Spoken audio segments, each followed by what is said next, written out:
To give a welcome address, please welcome Sister Evangeline Libatao, Parish Pastoral Secretary.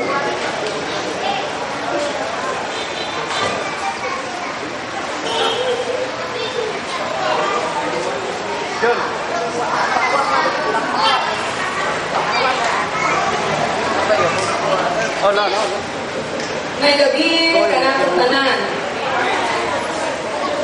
It is a great privilege and honor to welcome all mandated organizations to this memorable event, the Mount Carmel Paris Got Talent, in honor of Our Lady of Mount Carmel.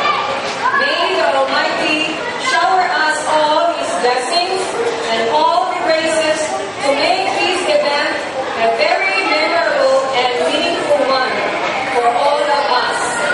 Thank you, welcome, and God bless us all. Salamat.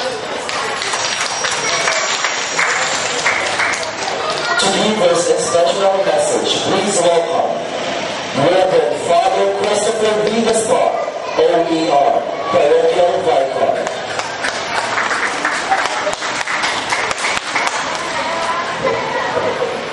Mga kaigsunan, mayong gabi sa tanan. Maayong gabi sa tanan. Dapat na nahihulutan, unlike buti, aron masaksihan ato ang mga talento sa atong mga igsuon. Sayo kita nga ang atong mga talento nagagikan ka na sa Ginoo sa kanatagalo nga kita kana naghatag sa atoa. So hindi na siya angay katabuon, kundi angay sa na ipakita o ipadayan sa katawhan. No, kaya kasama siya pagkasa. Bisan doon na lain ang atong mga talento, apan kini pwede kita magkahiusa.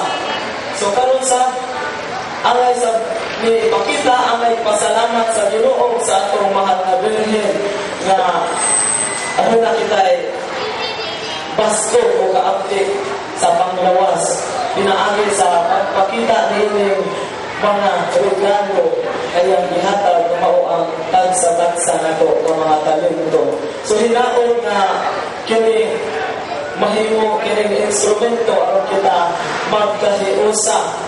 No, pili lang sa pagtanaw sa atong mga mag-present, kundi mahimo kining inspirasyon nato sa mga kabataan, sa mga medyo bata, o sa gusto pang mahimong bata na tanaw ng ilang kinabuhi, tanaw ng ilang kaugalingon, aron sa ingon ma-explore nila ang talento na gihatag nila sa Ginoo.